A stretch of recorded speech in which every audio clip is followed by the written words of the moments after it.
Everyone loves to eat cheesecake, but is so intimidated to make it. You need to make this complicated batter, put it in a water bath, make sacrifices to the gods, that it will come out without cracks and not raw and not burnt. Well, what if I tell you that to make a baked cheesecake is very easy, it takes very few, not expensive ingredients, and you do not need a water bath? What if I told you that? Well, welcome to the fancy cakery. Welcome to my kitchen. We are making an Oreo crust cheesecake with a chocolate mousse topping.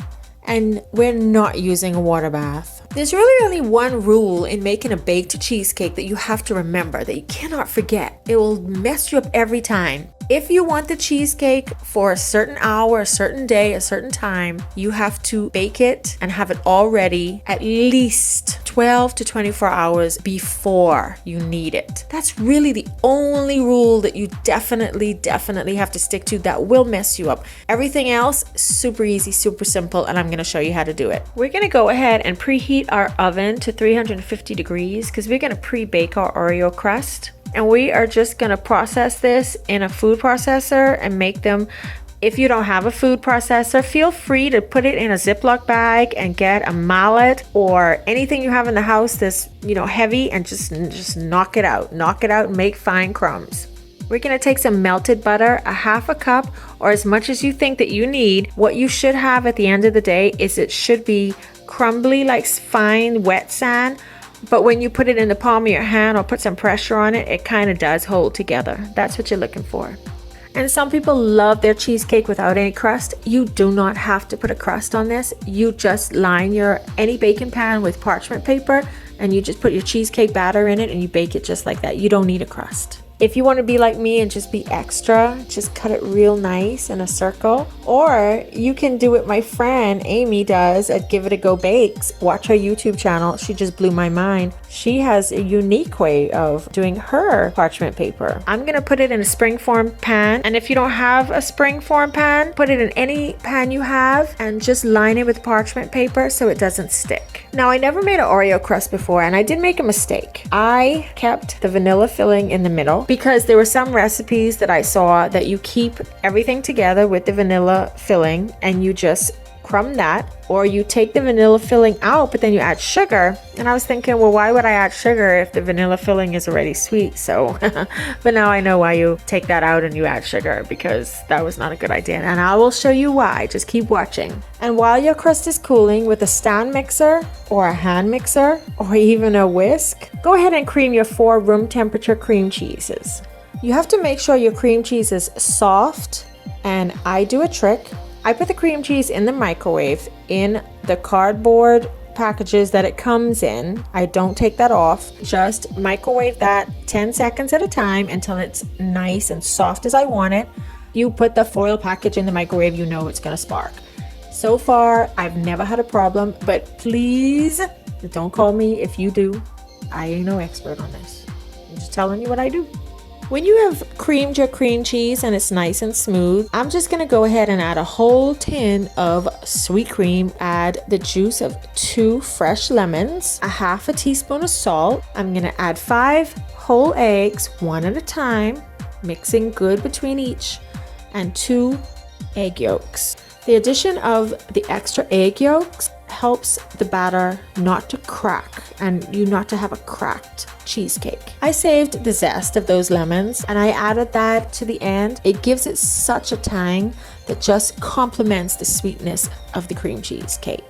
You're going to put that silky batter on top of your crust, and then you're going to bake that at a 325 degree temperature oven for 45 minutes. When that 45 minutes is up, you know what you're going to do? You're cutting the oven off. You're not opening the oven. You're not taking it out. This is the part of a cheesecake that people get wrong. Do not move it from the oven. You have to leave it. It has to come to room temperature, or where at least you can handle it with your hands. That makes it not crack. Now, you remember when I told you earlier about taking the vanilla cream out of the Oreos? There was some drippage on the bottom of my oven, and I thought for sure I was burning down my house.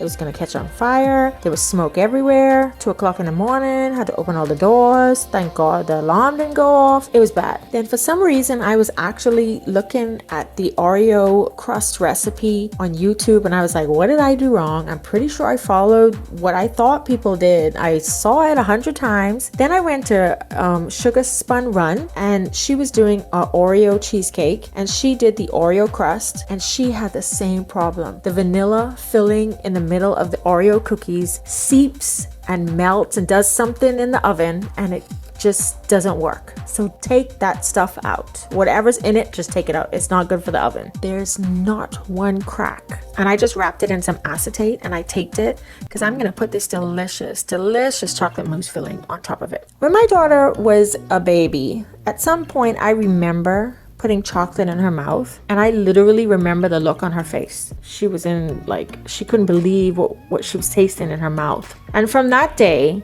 to now, she doesn't eat any of my desserts. None. Nothing I make except if it's chocolate. But she just turned 17, and she is actually had my chocolate cake in many millions of forms with chocolate frosting in many millions of forms all her life. And she was tired. She's like, hey, I want a cheesecake. And I was like, okay, so what should I put on the top? Nothing, just put a cheesecake. And I was like, well, what if I do like a chocolate mousse? And she was like, oh, can you do that? We're going to use 200 grams of semi-sweet chocolate with 100 mils of heavy cream. So basically a 2-to-1. How much ever cups of chocolate you have, you're going to use half that amount of heavy whipping cream. And you're going to put it in the microwave for 30 seconds at a time. And you're going to stir for the first 30 seconds. And if you need more, you're going to go back for another 30 seconds. And you're going to take it out and you're going to stir again. But give it some time. Make sure that you don't need to put it back in, because sometimes when you just keep stirring and keep stirring, it looks like it might need more time. But if you keep stirring, you'll see that it has enough residual heat to actually make it smooth and chocolatey and creamy and nice. While that is cooling, we're going to take 1.5 cups of heavy whipping cream, cold, and we're going to whip it until it has nice, soft to medium stiff peaks. Divide the whipped cream into maybe a half or a third, and 1/3 at a time or 1/2 at a time. You're going to incorporate that slowly by just folding it. And I just put it in the fridge for at least 6 hours. If you put it in the fridge overnight, that's even better. Oh, you know what she told me? She said, that was the best dessert I've ever made. She complimented me. You know what it is for your 17-year-old to compliment you? Oh, especially this 17-year-old. I think this was the best dessert I've ever made in my life. That's how I feel. And if you're not a baker and you don't want to bake, I have the most delicious no-bake cheesecake recipe. I promise you, it is world famous. Well, actually my world famous. So watch this video and get that recipe. Literally takes no time at all. The most delicious no-bake cheesecake you'll ever make in your life.